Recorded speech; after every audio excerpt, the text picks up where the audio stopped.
Okay, welcome. My name is Brianna McWilliam, and I am excited to be here with Joe, who has graciously offered his testimonial for his experience of Disorganized Attachment 101.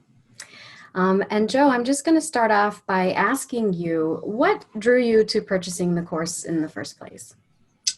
Yeah, I was actually, I do a lot of my own writing and research in realms where like faith interplays with psychology and philosophy and a lot of things that way. And I was doing some writing about relating the loose concept of sin, not in morality sense, but in a relational sense, and the idea of attachment. Mm. And so as I was doing some research and exploring in attachment theory that way and the idea of disconnection, I ran across your stuff and already was fairly well versed already in attachment theory, and the disorganized stuff and just the way you described it, it just grabbed me. And so it actually sent me veering off of what I was originally researching on, and it was like, okay, I've got to do this. I've got to work on some of my own stuff this way. And so it just became this really cool invitation to explore your work. I love that synchronicity. Yeah. Um, what do you feel would be 2 to 3 things that you feel like you got out of the course?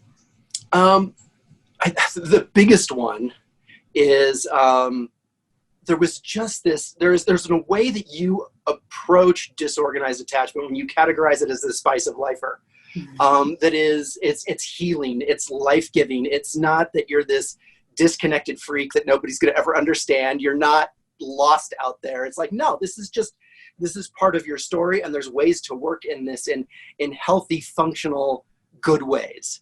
And so it becomes more of an embracing of your past, as opposed to, so often it feels like something I've got to get rid of and get away from, as opposed to learning to embrace my past and live in and out of it.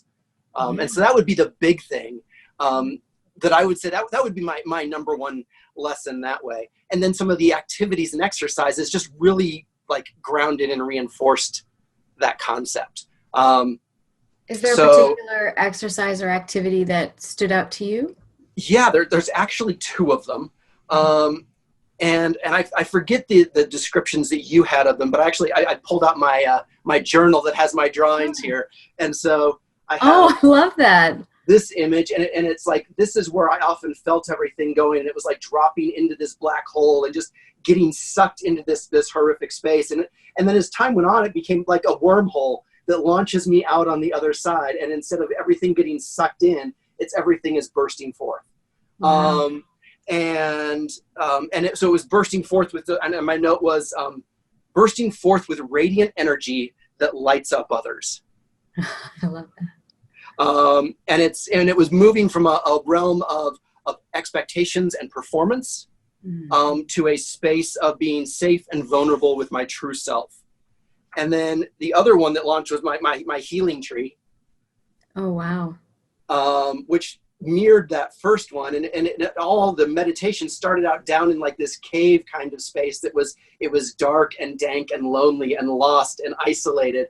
And yet everything sort of flooded in, and then everything grew up out of those roots. And so it's like this story of out of a place of feeling lost and feeling unwanted and disconnection and shame and abuse and bully and all those ugly things that happen. There's this radiant, beautiful thing that bursts up and out of that and from that. I love that. Thank you so much for sharing your images too. Those are wonderful. You're welcome. Yeah. And my last question would just be, if someone were considering taking the course or they're kind of on the fence about it, what guidance might you offer them? I think I have the belief that I've done enough therapy over time that I sort of am at the spot, like, if something is ready to be worked on, it's going to let me know. Mm. And so when something stirs up and says, you need to work on this, you need to answer that. Because if you don't answer that, then it's going to just continue to sit there and grind you. And it's going to hinder everything else moving forward until it gets addressed and until it gets touched on. And so that's, if you feel that like there's just something in your gut that says, no, this needs to be done, or I need to address this, then do it. because that's going to set you up for whatever's next. Wonderful. Thank you so much for offering your experience and sharing. Absolutely. You're welcome.